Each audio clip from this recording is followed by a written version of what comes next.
साथियों नमस्कार। मैं प्रमोद कुमार आपके अपने चैनल साहनी मैथमेटिक्स में आप सभी का बहुत बहुत स्वागत करता हूं। साथियों आज जो हमारी क्लास है क्लास रीड की क्लास नंबर 32 है और आज की इस क्लास में हम लोग पढ़ने वाले हैं एचसीएफ पर आधारित कुछ बेहतर सवाल और कुछ बेहतर कॉन्सेप्ट।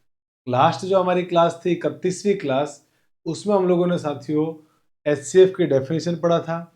एचसीएफ को ज्ञात करने के लिए कौन कौन से मेथड हैं, जिनमें हमने भाग विधि, लंबी भाग विधि, गुणनखंड विधि और अंतर विधि और उन पर किस तरीके के से सवाल आते हैं एग्जाम में, वो सारा हमने लास्ट क्लास में देखा था। आज की क्लास में भी हम लोग एचसीएफ के ऊपर आधारित डिफरेंट डिफरेंट तरह के प्रॉब्लम्स को जानेंगे और कैसे उन सवालों में एचसीएफ का यूज करके उन सवालों को करते हैं, वो सारी बातें सीखने वाले हैं। तो बेसिकली जो आज हम लोग सीखेंगे, दो टॉपिक पर आधारित सवाल करने वाले हैं, जिनमें पहला है हमारे पास संख्याओं के अनुपात और उनके एचसीएफ पर आधारित प्रश्न। आपने देखा होगा कि एग्जाम में उस तरह के क्वेश्चन भी आते हैं जिनमें 2 या 3 या 4 संख्याओं का अनुपात दिया होता है, उनका एचसीएफ दिया होता है और फिर आपसे या तो वो संख्याएं पूछता है या किन्हीं संख्याओं का अंतर पूछ लेगा या संख्याओं का योग पूछ लेगा। इस तरीके की छोटी छोटी बातें आपसे पूछी जाती है, या फिर संख्याओं का योग दे देगा, एचसीएफ दे देगा, फिर आपसे कहेगा कितने युग्म संभव है ऐसे, या गुणनफल देके एचसीएफ देके युग्म पूछ लेगा। इस तरीके की बातें आपसे क्वेश्चन में कई बार अपने को देखने को मिला होगा। एक तो हम लोग पढ़ने वाले उस तरीके के सवाल। दूसरा साथियों जो हम पढ़ने वाले हैं वो है शेषफल पर आधारित प्रश्न। मतलब जैसे हमने एलसीएम में पढ़ा था कि शेषफल पर आधारित प्रश्नों में एलसीएम का कैसे यूज करते हैं, उसी प्रकार से शेषफल पर आधारित सवालों का एचसीएफ में कैसे यूज करेंगे, यानी कि एचसीएफ का यूज करके सवाल कैसे करेंगे, ये दोनों बातें हम लोग आज की क्लास में पढ़ने वाले हैं। तो चलिए अब हम लोग क्लास को स्टार्ट करते हैं। जो साथी हमारे नए हैं वो चैनल को जरूर सब्सक्राइब करें, साथ ही अपने बहुत सारे फ्रेंड्स तक जरूर इस क्लास को शेयर करें ताकि सबको फायदा हो सके। बहुत अगर आप नए हैं तो हमारी पूरी एक प्लेलिस्ट बनी हुई है रीट मेंस लेवल 1 और 2 के नाम से, आप उसमें जाकर देखिए। इससे पहले हमने 31 क्लासेस दी है और उस 31 क्लास में हर एक टॉपिक को बहुत आसान भाषा में और बहुत अच्छे क्वेश्चन के साथ मैंने कंप्लीट कराया है और इस तरीके से पढ़ाया है कि उससे बाहर आपके एग्जाम में कुछ भी नहीं आएगा। तो आपको बहुत मजा आएगा। आप किसी पेड कोर्स से भी अगर पढ़ रहे हैं ना, तो वहां से आप कंटेंट वाइज कंपेयर कर लेना, बहुत बेहतर कंटेंट मिलेगा, इस बात की पूरी श्योरिटी है। तो आइए साथियों अब हम शुरू करते हैं आज की क्लास। और आज की क्लास में कुछ छोटी छोटी बातों को जानते हैं। जैसे मान लीजिए आपसे कहा गया, छोटी छोटी बातों की बात करते हैं। जैसे आपसे कहा गया कि दो संख्याएं दे रखी है एक्स और वाई, दो संख्याएं हैं एक्स और वाई। इन दोनों संख्याओं का, ये जो दोनों संख्याएं दे रखी है ना, इन दोनों संख्याओं का मेरे भाई एचसीएफ दिया हुआ है। एचसीएफ है एच, ये एचसीएफ इनमें एच दिया हुआ है। ठीक है, यहां से ये बात सही है। अगर मेरे भाई इन दोनों संख्याओं का एचसीएफ एच है, एक्स एंड वाई का एचसीएफ एच है, तो आपने डेफिनेशन में क्या पढ़ा है कि सर जो ये संख्याएं होंगी ना, वो एचसीएफ की, इस संख्याओं में एचसीएफ का पूरा पूरा भाग जाएगा। यानी कि हम ये कह सकते हैं कि ये संख्या एचसीएफ की गुणज होगी। एचसीएफ की क्या होगी? गुणज होगी। मेरे भाई अगर ये एचसीएफ की गुणज है, इसका मतलब आप ये कह सकते हो कि सर इसका मतलब एक्स का मान जो है ना एच का गुणा जाएगा। क्या गुणा जाएगा पता नहीं, मान लेते हैं कि n1 गुणा जाएगा। मान लिया कि मैंने इसका गुणज कितना है, n1 है। n1 कोई पूर्णांक संख्या है, वो भी धनात्मक पूर्णांक। इसी प्रकार से y क्या होगा कि सर y होगा, मान लिया h का ही गुणज होगा, वो भी मान लिया इंटू आया। और जो इनमें हाईएस्ट कॉमन होता है वही एचसीएफ होता है। तो आप देख पा रहे हैं कि एचसीएफ सर एच कॉमन आ रहा है, हाईएस्ट कॉमन एच है, एचसीएफ है। इसका मतलब ये हुआ कि जो संख्याएं होती है ना वो एचसीएफ की गुणज होती है, एचसीएफ की गुणज होती है, यानी एचसीएफ से कटती है। ये समझ में? हाँ सर। अब मेरे भाई एक काम कीजिए, आप इन संख्याओं का जरा योग करिए। आप कहेंगे सर एक्स प्लस वाई करेंगे तो ये आएगा H N plus H N two, और दोनों में से अगर एच को कॉमन ले लूं तो कितना आंसर आएगा? तो क्या होगा कि sir N one plus N two होगा, N one plus N two. इसी प्रकार से अगर मैं आपसे कहूं कि x माइनस वाई करिए, तो x माइनस वाई करेंगे तो आप कहेंगे सर x माइनस वाई करने पर ये होगा HN1 माइनस HN2, दोनों में से h कॉमन ले लिया तो ये आ गया हमारे पास N1 minus N2, N1 minus N2। यहां से हमने एक बात नोटिस किया कि सर इनके योग में भी h आ रहा है और अंतर में भी h आ रहा है, अंतर में भी h आ रहा है।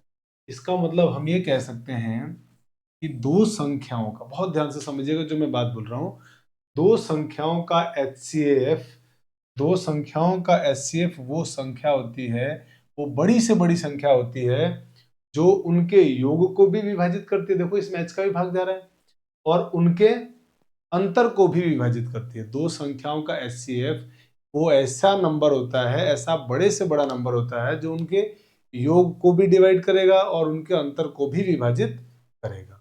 संख्याओं को तो करता ही है, उनके योग अंतर को भी विभाजित करता है। इसी प्रकार से आप कह सकते हैं कि सर इनके गुणन को भी विभाजित करेगा। जैसे आप x इंटू वाई निकालेंगे तो क्या होगा, HN1 इंटू HN2। अब देखिए ये h स्क्वायर हो गया और N1 N2, आप देख पा रहे हैं कि सर ये तो h का इसमें भी भाग जा रहा है। तो मेरे भाई हम ये कह सकते हैं यहां से कि यदि x और y दो संख्याएं हैं, x और y दो संख्याओं का HCF है, तो यदि x और y दो संख्याओं का, एक मिनट, दो संख्याओं का HCF h है, तो h x प्लस वाई मतलब दोनों संख्याओं का योग, x माइनस वाई दोनों संख्याओं का अंतर, तथा दोनों संख्याओं का गुणनफल माने एक्स वाई, और इनका एलसीएम। चाहो तो यहां से तथा को हटा दो, कॉमा ही लगा लेते हैं, x इंटू वाई और एलसीएम एक्स वाई का, x तथा y का एलसीएम को भी विभाजित करेगा।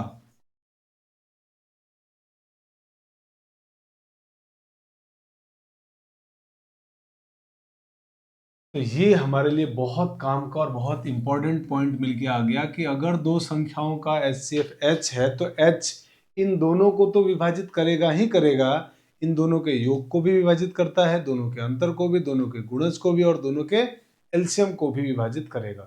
मतलब HCF से दो संख्याओं का योग भी करता है, गुणन भी करता है, अंतर भी करता है और एलसीएम भी करता है। ये बड़ी काम की पॉइंट है जिसको हमें ध्यान रखना है, सवालों को सॉल्व करते समय हम इसका यूज करने वाले। अब आइए कि सर ये बात तो हमको समझ में आ गई, अब जरा क्वेश्चन की तरफ बढ़ते हैं। वही बात मैंने यहाँ आपको बता रखा है, अब आगे चलते हैं हम अगले। सर क्वेश्चन में चलिए सीधे, तो हम आ रहे हैं सीधे सवालों की दुनिया में।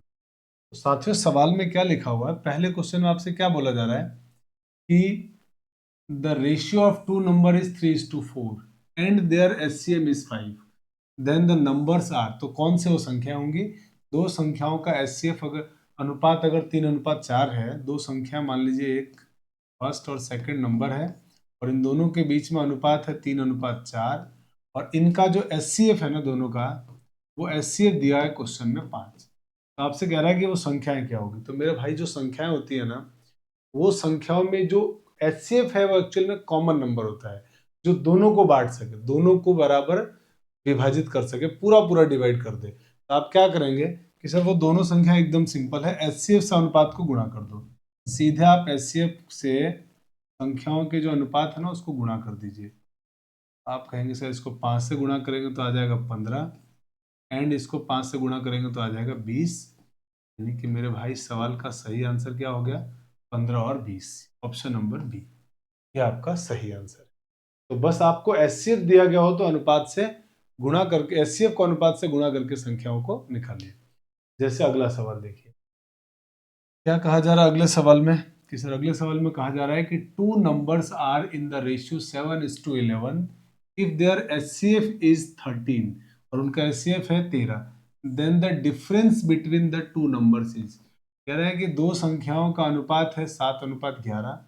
यदि एचसीएफ उनका 13 है तो आप संख्याओं का बीच का अंतर बताओ। तो मेरे भाई आपने दो संख्या मान ली, फर्स्ट और सेकंड है, और इन संख्याओं के बीच जो अनुपात है वो है 7:11।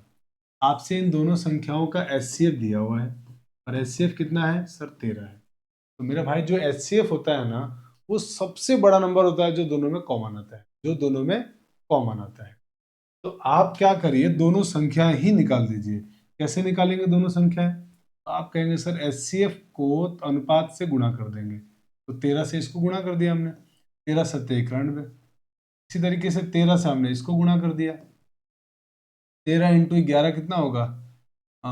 13 × 13 के 3 हासिल 1, 13 × 13 और 1 14, 143, 143। आपसे पूछा था दोनों संख्याओं के बीच अंतर ज्ञात कीजिए। आप क्या कहेंगे कि सर 143 में से 91 को घटा दीजिए, 3 में से 2 1 घटाया 2, 14 में से 9 घटाया तो 5। मेरे भाई आंसर कितना आ गया इसका? सर 52 आ गया। आपका आंसर हो गया ऑप्शन नंबर बी। तो बस इस तरीके से अगर अनुपात दिया हो तो उसको एचसीएफ से गुणा करके संख्या निकालिए, फिर जो पूछा है वो निकाल लेंगे। आइए अगला क्वेश्चन। अब इस सवाल में देखिए क्या बोला जा रहा है। कहेंगे सर इस सवाल में कहा गया है कि the sum of two number is 5 to 8। ठीक है, द एचसीएफ इज 33 और उनका एचसीएफ कितना दिया हुआ है कि सर 33 दिया हुआ है। Find the number of pair, find the number of pair. तो आपको उन संख्याओं के युग्म बताने हैं। दो संख्याओं का योग दिया है 528, उनका एचसीएफ मसप दिया है 33, एचसीएफ दिया है 33। ऐसी संख्याओं के युग्म कितने संभव है जिनका एचसीएफ 33 आए और जोड़ने पर आ जाए 528? ऐसे कितने युग्म संभव है, यह आपसे पूछा गया है। तो मेरे भाई आप सीधे एक काम क्यों नहीं करते हैं कि सर हम संख्याएं ही सीधे निकाल लेते हो, दो संख्याएं। अब वो जो दोनों संख्याएं होंगी वो एचसीएफ की गुणज होगी, एचसीएफ की गुणज होगी। तो मान लिया कि हमारे पास जो दोनों संख्याएं है ना, माना जो दोनों संख्या हैं वो क्या होगी कि सर दोनों संख्या एचसीएफ की गुणज होगी। मेरे भाई मैंने एक संख्या को मान लिया 33x और दूसरी संख्या को मान लिया 33y। ये दोनों संख्याएं हैं, क्योंकि एचसीएफ वो बड़े से बड़ा नंबर होगा जो दोनों में कॉमन आएगा। आप कहेंगे सर ये आपने मान लिया संख्या 33x और 33y। अब इनका योग दिया हुआ है 33x प्लस 33y का मान दिया हुआ है 528। ठीक है सर, अब ऐसे कितने पेयर संभव है ये आपको पता लगाना है। तो आप क्या करिए, ध्यान ये रखना है आपको कि जो हमारे पास ये x और y है ना, x और y, ये इसमें हाईएस्ट कॉमन नंबर 33 है। x और y जो हमने जो नंबर लिए हैं वो हाईएस्ट कॉमन नंबर 33 है, तभी तो एचसीएफ हुआ 33। अगर इससे ज्यादा नंबर कॉमन आने वाला होता तब तो एचसीएफ 33 नहीं होता, जबकि एचसीएफ 33 है, मतलब ये हाईएस्ट कॉमन नंबर है। इससे बड़ा नंबर आप कॉमन नहीं ले सकते हैं। यानी जब मैं इसमें से 33 कॉमन लूंगा उसके बाद इसमें कुछ भी कॉमन नहीं आना चाहिए, एक्स और वाई में कुछ भी कॉमन नहीं आना चाहिए। तो आपने 33 को कॉमन लिया और उधर भाग दे दिया, तो x प्लस वाई की वैल्यू क्या आ गई? फिर x प्लस वाई की वैल्यू आ गई 528/33। और जरा 33 से भाग दो तो आप कहेंगे सर 33 का 52 में भाग गया एक बार, और 52 में से 33 घटाएंगे तो कितना बचेगा? 19। 19 × 9 हो गया एक 198, और 198 33 से कटेगा 16 बार, शायद है ना, 16 बार। यानी x प्लस वाई का मान 16 आना चाहिए। अब आप ऐसे युग्म ज्ञात करो कि x प्लस, ऐसे कौन से दो नंबर है जिनका योग 16 आ जाएगा। लेकिन ध्यान ये रखना है युग्म सिर्फ वही लेंगे जिनमें कुछ भी कॉमन ना आए, क्योंकि 33 से बड़ा नंबर कॉमन नहीं हो सकता दोनों में। अगर कॉमन होगा तो एचसीएफ नहीं होगा। तो हम पहले ये देखते हैं ना कि कौन कौन से नंबर इसको 16 बनाएंगे। आप कहेंगे सर 1 और 15, फिर 2 और 14, इसके अलावा 3 और 13, इसके अलावा सर 4 और 12, इसके अलावा सर 5 और 11, इसके अलावा सर 6 और 10, इसके अलावा कौन से नंबर होंगे कि सर 7 और 9, 8 और 8। इसके बाद आप ये मत कहना कि सर अब 9 और 7 ले लो, 7 और 9 आ गया तो 9 और 7 भी इसमें इंक्लूडेड है। मतलब हो सकता है आप इसको 15 इसको इधर लिख दो, मतलब यही बनेंगे।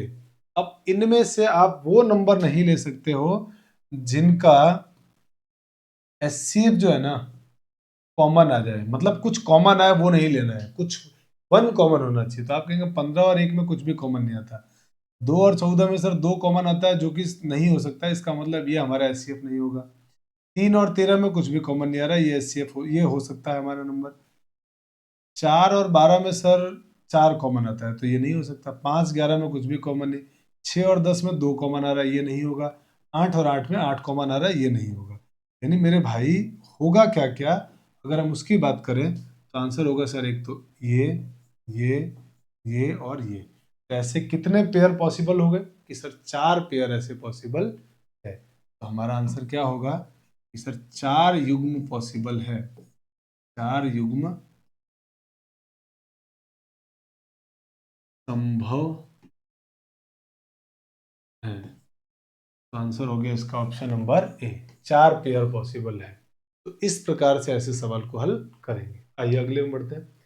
अगला क्वेश्चन कह रहा है कि आपसे कि दो संख्याओं the sum of two numbers is 540 and there HCF is 15, how many pairs are possible. कह रहा दो संख्याओं का योग 450 है, उनका एचसीएफ 25 है, तो ऐसे युग्म की संख्या बताओ। तो मेरे भाई एक बात बताओ मुझे, एचसीएफ अगर 25 है तो आपने तुरंत उन दोनों संख्याओं को क्या मान लिया कि सर मान लिया वो 25x है और 25y है। ये 25 वो सबसे बड़ा नंबर है जो दोनों में कॉमन आता है, इससे बड़ा नंबर कुछ भी कॉमन नहीं आएगा। मतलब x और y जो है ना, इस x और y को मेरे भाई प्राइम नंबर होना पड़ेगा, अभाज्य संख्या होना पड़ेगा, कुछ भी कॉमन नहीं आ सकता है। अगर कॉमन आया तो फिर एचसीएफ 25 नहीं रहेगा। अब इन दोनों का योग दिया हुआ है आपके पास 450। आप क्या करेंगे कि सर 25 कॉमन लेके भाग दे देंगे। तो मेरे भाई x प्लस वाई का मान 25 से आपने भाग दिया, एक बार गया, कितना बचा, 45 में से 25 घटाएंगे 20, 20 और 0 मिलकर हो जाएंगे 200, 200 में 25 का भाग देंगे तो जाएगा 8 बार, मतलब 18 आया। अब आप ऐसे पेयर काउंट करो, x और y के ऐसे मान लो जिनका योग तो 18 है लेकिन उसमें कुछ भी कॉमन ना आए। तो अब अपन सीधे सिर्फ वही लिखते हैं। तो आप कहेंगे सर 1 और 17, सर होगा 2 और 16 भी, पर 2 और 16 नहीं लेंगे क्योंकि 2 और 16 में 2 कॉमन आ रहा है। तो एक बार लिख देते हैं, चलो सारे 2 और 16, 3 15, 4 14, 5 13, 6 12, 7 11, 8 10, इसी तरीके से 9 9। इसके अलावा तो दो संख्या जिनका योग 18 हो और पॉसिबल नहीं है। इसमें से आप तुरंत कहोगे कि सर आपको है ना ये नंबर नहीं लेना है। क्यों? क्योंकि ये तो 2 कॉमन आ रहा है, इसको भी नहीं ले सकते, 3 कॉमन आ रहा है, इसको नहीं ले सकते, 2 कॉमन आ रहा है। ये हो सकता है इसमें 6 कॉमन आ रहा है, ये नहीं होगा। इसमें 2 कॉमन आ रहा है, नहीं होगा।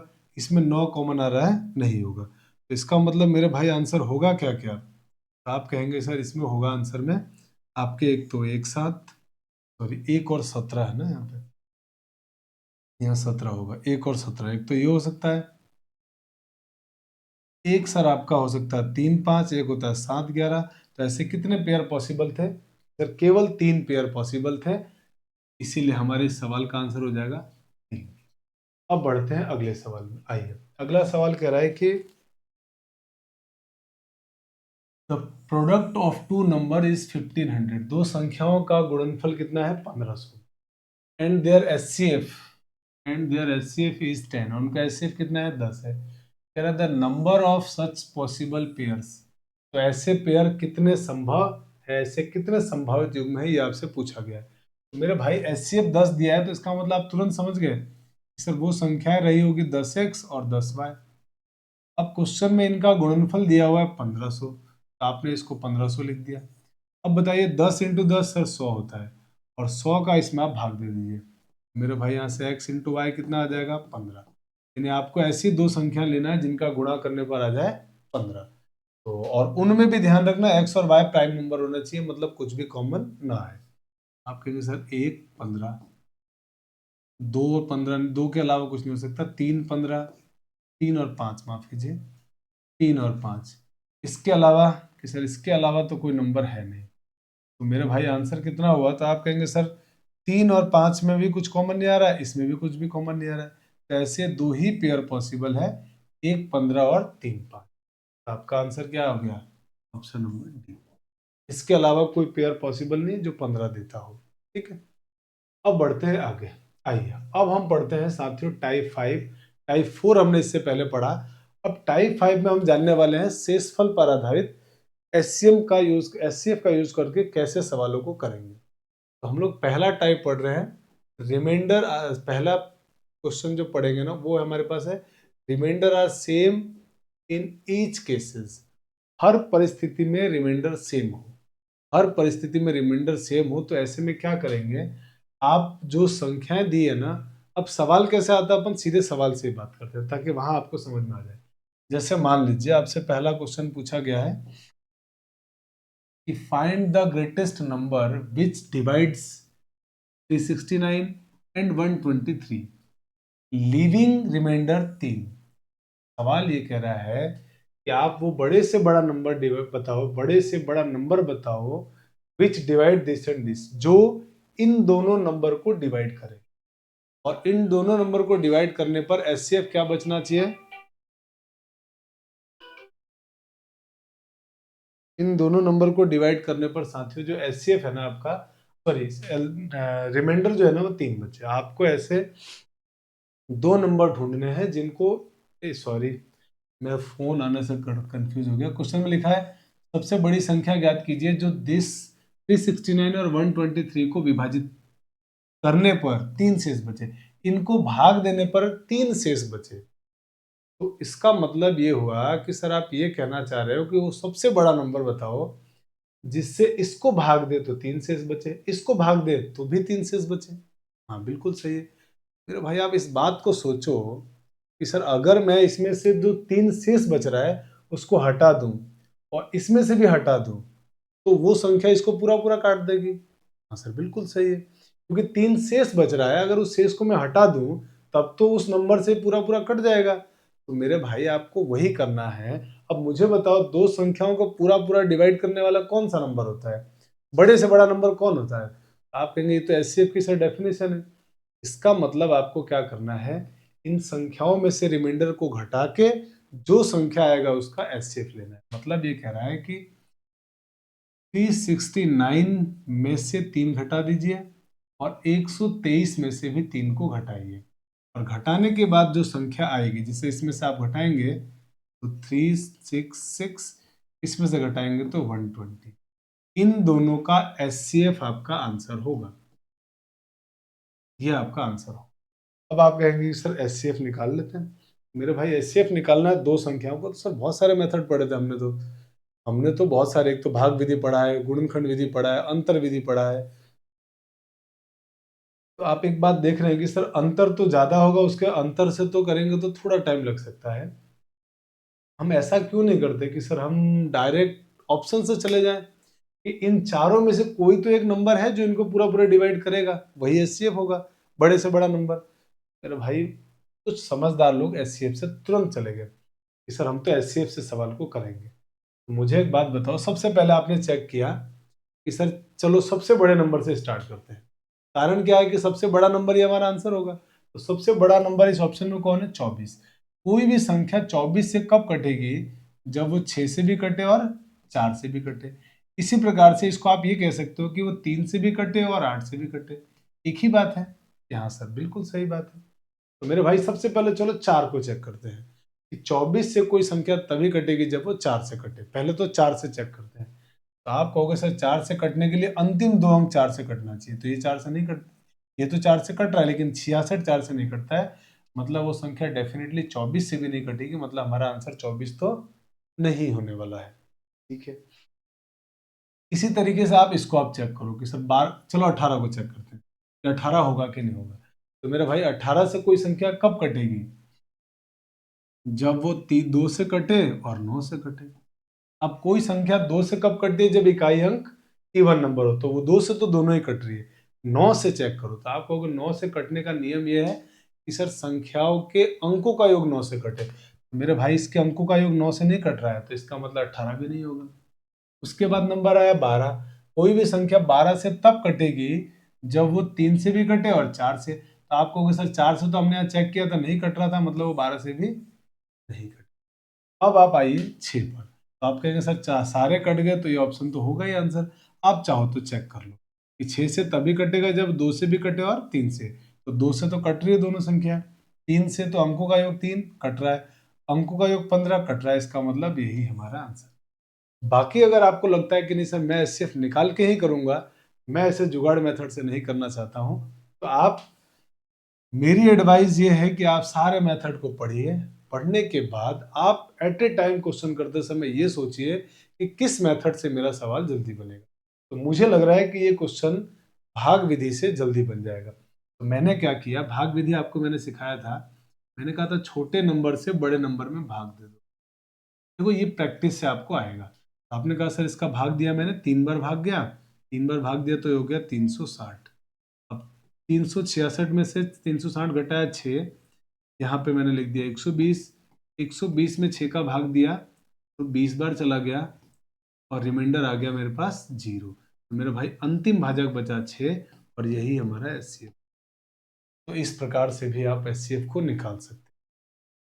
आई होप कि पहला सवाल आपको समझ में आया। अब बढ़ते हैं आगे अगले क्वेश्चन। आइए, अगला क्वेश्चन कह रहा है आपसे कि find the greatest number which divides this this and this leaving remainder 3। तो आप क्या करेंगे कि सर इसमें से रिमाइंडर को घटा देंगे और फिर एचसीएफ निकाल देंगे।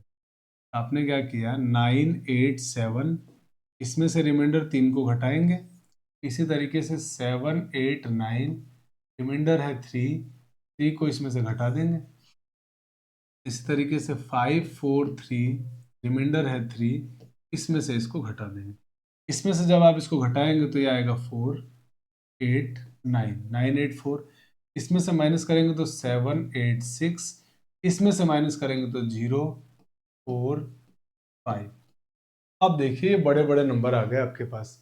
अब बड़े बड़े नंबर का आपको एचसीएफ लेना है, तो अब एचसीएफ आपको इतना तो पता है कि सर एचसीएफ इन चारों ऑप्शन में से कोई एक है। तो बेस्ट तो तरीका यह है कि आप ऑप्शन से चले जाइए।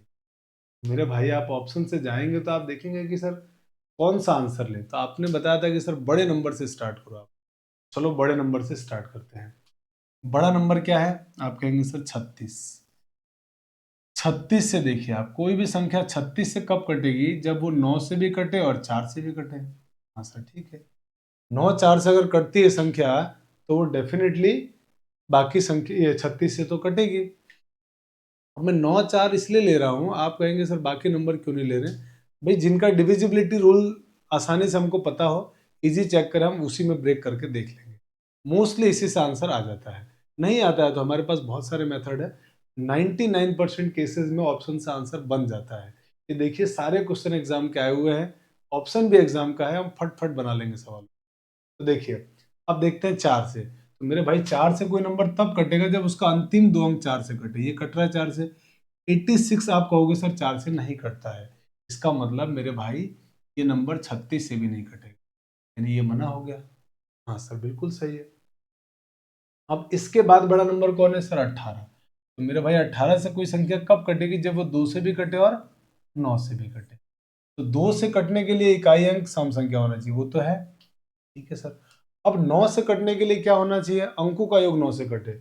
इसके अंकों का योग 9 आ रहा है, कटता है। इसके अंकों का योग, तो आप कहोगे सर 8 और 6 14, 14 और 7 21, तो ये तो नहीं कट रहा है, इसका मतलब आंसर बी भी आपका नहीं होगा। अब बढ़ते हैं ऑप्शन नंबर ए की तरफ।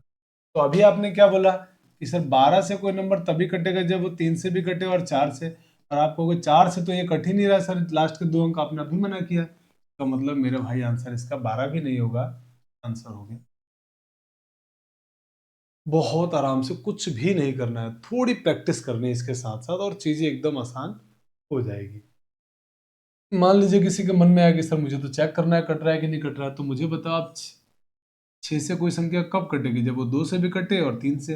वैसे तो आप 6 से भाग दे के देख सकते हो कि सर अब तो इजी है। बाकी आप देख रहे हो कि सर 2 से तो सारे कट रहे हैं। 3 से कब कटेगी कोई संख्या? जब अंकों का योग 3 से कटे। अंकों का योग 9 3 से कटता है, अंकों का योग 21 3 से कटता है, अंकों का योग 8 और 4 12 9 21 3 से कटता है, मतलब ये संख्या 6 से कटेगी और यही हमारे सवाल का सही आंसर।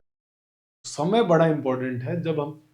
जब हम लोग बहुत अच्छे अच्छे मेथड सीखेंगे तो उसको एग्जाम में अप्लाई भी करना है। उसके लिए प्रैक्टिस बहुत हमारी अच्छी डेफिनेटली होनी चाहिए, ताकि हम बाकी लोगों से लीड ले पाए, है ना। मेथड सिर्फ आना नहीं चाहिए, उसको अप्लाई करना भी आना चाहिए। अब आते हैं अगला। मान लीजिए आपसे कहा गया कि remainder are different in each case. हर केस में आपका शेषफल अगर अलग अलग बचे तब क्या करेंगे?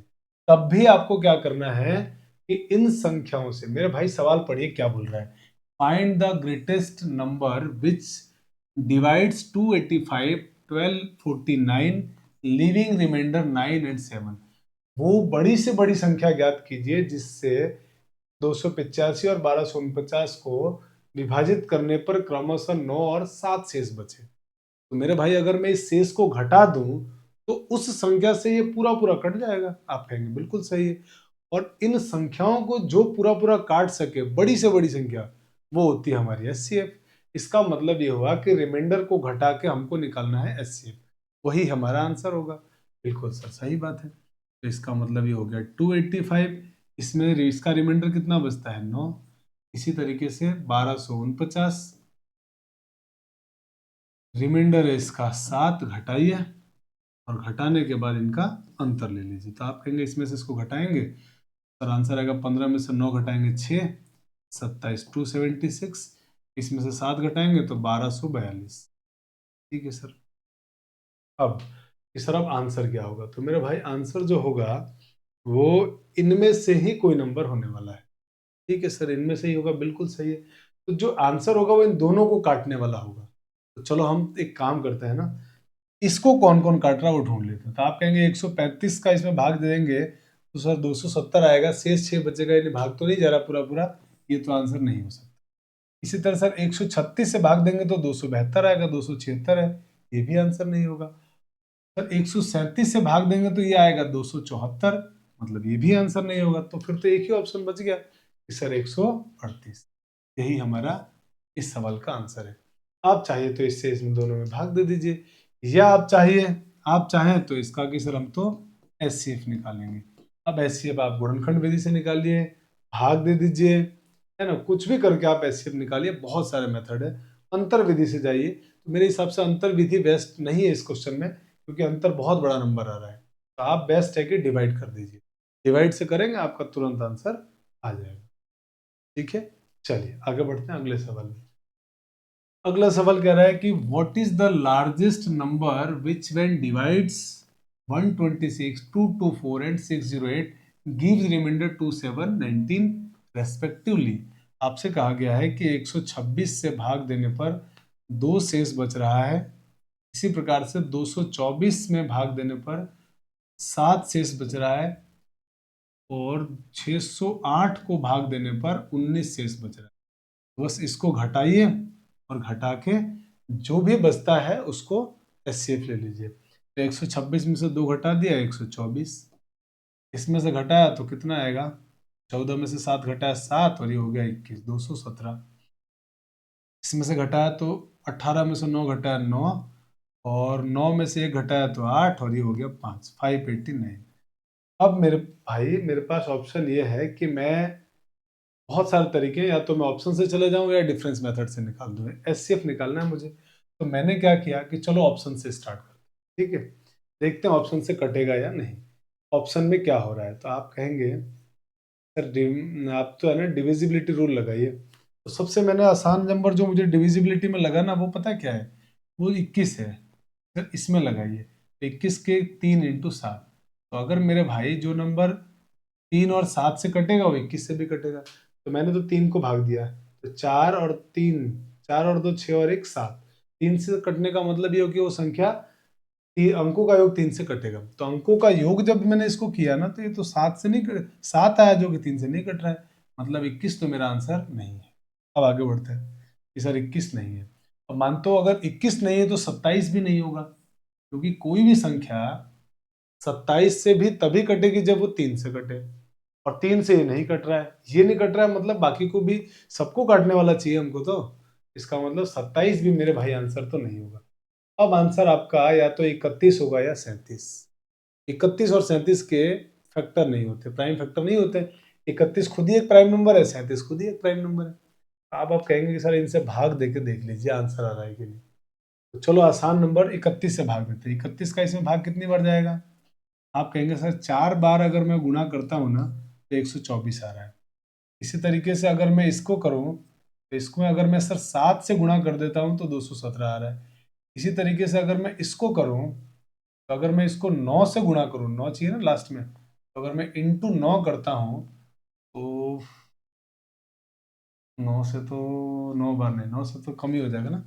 और भाग दे के देखो, चलो भाग देते हैं ना अपन, भाग देके देखते हैं। तो 31 का भाग 58 में, 589 में, 589 में 31 का भाग दिया, सर एक बार गया, 31 घटाया तो कितना आया 7, इसमें से घटाया 2, 9।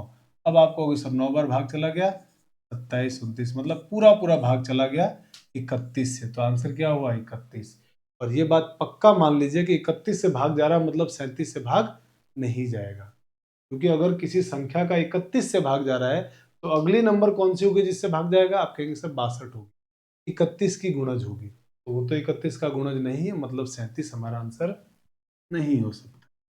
और नहीं तो आप अंतर विधि से चले जाइए। तो कुछ हमारे साथी कहेंगे कि सर जिनका अंतर कम होता है वो नंबर लेते हैं, तो मेरे भाई अंतर इन दोनों का कम आएगा, आप इन दोनों का अंतर लीजिए। तो जो हमारा एचसीएफ होगा वो या तो वो अंतर होगा या अंतर का गुणज होगा, गुणनखंड होगा, सॉरी। तो मैंने 7 में से 4 घटाया 3, 21 में से 12 घटाया 9, तो मेरे भाई कितना आ गया 93। अब या तो 93 या 93 का गुणनखंड, 93 का गुणनखंड एक तो एक होगा, एक सर 93 का गुणनखंड क्या क्या आने वाला है? एक, 3, एक 3 और उसके बाद सीधा आएगा 31। तो मेरे भाई ऑप्शन में एक नहीं है, और हमको तो हाईएस्ट लेना होता है, तो आंसर क्या हो गया? 31। यही हमारे सवाल का सही आंसर था। तो आप ऐसे भी कर सकते थे। हमने डिफरेंस ले लिया, और उन नंबरों का डिफरेंस लेते हैं जिनका डिफरेंस कम हो, सबसे कम हो वो नंबर लेते हैं। आइए अगले सवाल में बढ़ते हैं। अगला सवाल को देखिए, कोशिश करते हैं जल्दी से जल्दी इसको बनाने की, कि sir what is the greatest positive integer that when divides this and this leaves remainder 43, 57, 67 respectively. और बड़े से बड़ा धनात्मक पूर्णांक कौन सा है जिससे 554, 714, 213 को विभाजित करने पर शेषफल 43, 57 और 67 आए? तो रिमाइंडर को माइनस करके एचसीएफ ले लीजिए सीधे। तो 554 माइनस 43, इसी तरीके से 714 और रिमाइंडर है 57, घटाइए। इसी तरीके से 213 और रिमाइंडर है 67, घटा देते हैं इसमें से इसको माइनस किया आपने एक, इसमें से इसको माइनस किया एक, और ये हो गया 5। इसमें से इसको घटाया तो हो गया 7, 50, ये बचा 70 में से घटाया तो 65। इसमें से माइनस किया 13 में से 7 माइनस किया 6, 20 में से घटाया तो 14, 146। अब मेरे भाई अब आपको निकालना है कि सर अब मुझे देखना है इसका एचसीएफ। तो मेरे भाई इनका एचसीएफ ऑप्शन से करते हैं कि सर इनमें से कोई एक ऑप्शन आपका आंसर होने वाला है। ये बात तय मान लीजिए कि सर इसका आंसर 95 तो नहीं होगा। कारण, क्योंकि कोई भी संख्या 95 से तभी कटेगी जब 5 से कटेगी, और ये संख्या कोई भी 5 से नहीं कट रही है, मतलब ये डेफिनेटली 95 से भी नहीं कटेगी। तो 95 तो नहीं होगा, ये देखते मालूम पड़ गया। और सर और 83 है वो प्राइम नंबर है, 71 प्राइम नंबर है, 73 भी प्राइम नंबर है। अब मुश्किल है सर, इसके प्राइम फैक्टर होते तो हम फैक्टर से सोचते, अब मुश्किल हो रही है इन तीनों में से कौन सा ऑप्शन डिसाइड करें। तो मेरे भाई अब आपको अगर 3 ऑप्शन देख के 3 बार डिवाइड करना है, उससे बेहतर है कि आप एक काम क्यों नहीं करते कि सर अंतर मेथड लगा दें क्या। अंतर मेथड क्या होगा, किन दो का अंतर कम से कम है। आप कहेंगे सर इन दोनों का अंतर कम आएगा, आप तो डिफरेंस मेथड से चले जाओ। डिफरेंस मेथड से लोगों ने क्या किया, 7 में से घटाया तो 6, 5 में से घटाया तो 4 और ये हो गया 1, 146। और सबसे छोटी संख्या भी 146 है। इसका मतलब 146 से छोटा ही एलसीएम एचसीएफ होगा, इससे बड़ा तो हो ही नहीं सकता है। तो मेरे भाई 146 के फैक्टर गुणनखंड क्या होंगे, 1, 2 और उसके बाद 73 होगा सीधे। कि सर यही इसके फैक्टर होंगे। मेरे भाई आंसर कितना हो गया, आप कहेंगे एक तो होगा नहीं, एक तो सबको काटता है, दो दो सबको काट नहीं रहा है, ये भी नहीं होगा। ये 73 ऐसा नंबर है जो बड़े से बड़ा नंबर है और इन सबको काट भी रहा है। देखो इन दोनों को तो काट ही रहा है, इसको भी काट रहा है, तो आपका आंसर क्या हो गया, 70। तो मेरे भाई मेरा कहने का मतलब ये है कि जो हमने मेथड सीखे हैं ना, उन मेथड का किस सवाल में कब यूज होगा, ये बात हम लोग प्रैक्टिस से पता चलेगा। सवालों की बार बार प्रैक्टिस करेंगे और फिर सोचेंगे कि यार कौन सा मेथड लगाऊं कि जल्दी बन जाए। जैसे जैसे प्रैक्टिस करेंगे चीजें क्लिक करेगी और एकदम आसान हो जाने वाला मैथ्स, एकदम हलवा मैथ्स हो जाएगी। थोड़ी प्रैक्टिस करनी पड़ेगी, बस ये है। तो साथियों आज की क्लास में हम लोग इतना ही पढ़ते हैं। अगली क्लास में हम लोग एचसीएफ के अनुप्रयोग पर आधारित सवाल को पढ़ने वाले हैं। तो मिलते हैं अगली क्लास में। जय हिंद, जय भारत।